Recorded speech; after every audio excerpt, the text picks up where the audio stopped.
क्या होगा अगर एक राजकुमारी अपनी इच्छाओं और प्रेम के बीच में फंसी हो और एक साधु जिसे सांसारिक मोह माया से परे होना चाहिए उसी राजकुमारी की चाहतों में फंस जाए। यह कहानी है प्रेम, वासना और एक ऐसे संघर्ष की जहाँ प्यार का रास्ता सिर्फ चांदी से नहीं बल्कि खून और आंसुओं से भी गुजरता है। मधुरवती राज्य का नाम मात्र सुनते ही हर कोई उसकी समृद्धि और वीरता के बारे में बात करता था, लेकिन एक राजकुमारी अवनी जिसकी सुंदरता और चतुराई के चर्चे हर जगह थे, राजकुमारी अवनी के भीतर एक खालीपन था।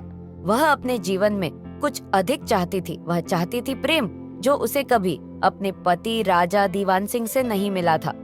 राजा युद्धों और राजनीति में इतना व्यस्त था कि वह अपनी रानी को वह प्यार नहीं दे पाता था जिसकी उसे जरूरत थी। एक दिन राजमहल में भव्य आयोजन हुआ। राजा ने दूर दूर के संतों, साधुओं और महात्माओं को बुलाया था, लेकिन उनमें से एक साधु ने पूरे महल में हलचल मचा दी। वह था महायोगी वृषल, जो साधना में लीन रहते थे और जिन्हें अपने जीवन में किसी भी सांसारिक सुख से कोई लगाव नहीं था। लेकिन उनकी उपस्थिति ने रानी अवनी के दिल की धड़कन को रुकने नहीं दिया। जब वह सभा में पहुंचे तो उनकी आभा, उनका दिव्य तेज और उनके शांत चेहरे ने राजमहल में उपस्थित सभी को मंत्रमुग्ध कर दिया। लेकिन रानी अवनी का दिल, जिसे अब तक कोई भी पुरुष अपनी ओर आकर्षित नहीं कर सका था, महायोगी वृषल की ओर खींचने लगा। यह आकर्षण कोई साधारण था ही नहीं, ये एक ऐसा आकर्षण था जिसने उसे पूरी तरह से झकझोर दिया था। रानी अवनी के दिल में एक गहरी बेचैनी थी। वह कई रातों तक महायोगी के बारे में सोचती रही। उसकी आंखों के सामने एक ऐसा चेहरा था जो पूरी दुनिया से परे था। वह जानती थी कि यह आकर्षण गलत है, लेकिन उसके दिल ने जैसे उसे रोकने की कोशिश ही नहीं की। कुछ दिन बाद एक रात जब सब लोग महल में सो रहे थे, रानी अवनी ने एक खतरनाक कदम उठाया। उसने महायोगी को राजमहल में रहने का निमंत्रण भेजा। पहले तो महायोगी ने मना कर दिया, लेकिन राजा दीवान सिंह ने जब उनसे निवेदन किया तो वह कुछ समय के लिए महल में ठहरने को राजी हो गए। रानी अवनी का दिल अब और तेजी से धड़कने लगा। एक रात चुपके से वह महायोगी के कक्ष में पहुंची। उसके कदम अनजाने में ही उसे वहां खींच लाए थे। उसने धीरे से दरवाजे पर दस्तक दी। महायोगी ने शांत स्वर में पूछा, कौन है? मैं अवनी, रानी ने कोमल आवाज में कहा। आपसे कुछ महत्वपूर्ण बात करनी है। महायोगी ने उसे अंदर आने दिया। जैसे ही रानी कक्ष में दाखिल हुई, महायोगी ने उसकी आंखों में एक रहस्यमयी आकर्षण देखा, लेकिन उन्होंने अपनी चुप्पी तोड़ी। क्या बात है रानी? रानी ने गहरी सांस ली और कहा, महायोगी, मेरे जीवन में प्रेम की कमी है। मैं जीवन के मोड़ पर खड़ी हूँ जहाँ मन और तन दोनों अशांत है। मुझे आपके पास एक अजीब सी शांति मिलती है। क्या यह सही है महायोगी? महायोगी का मन भ्रमित हो गया, लेकिन उन्होंने खुद को संयमित किया।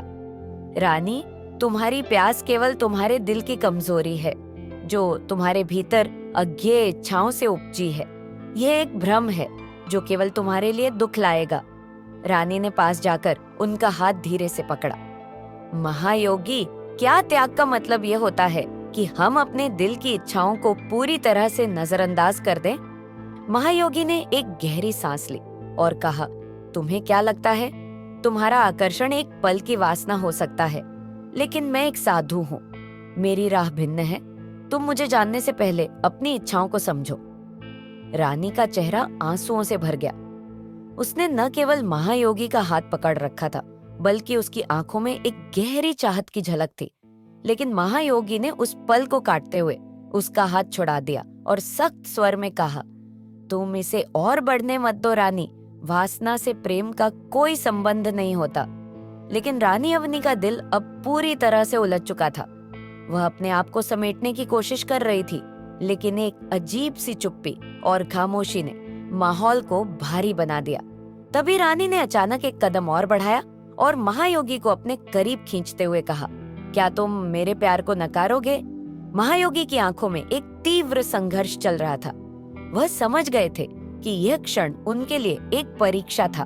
क्या वह अपने संयम और तपस्या को छोड़ सकते हैं, या वह उस राह पर चलेंगे जो उन्हें सच्ची शांति की ओर ले जाती है?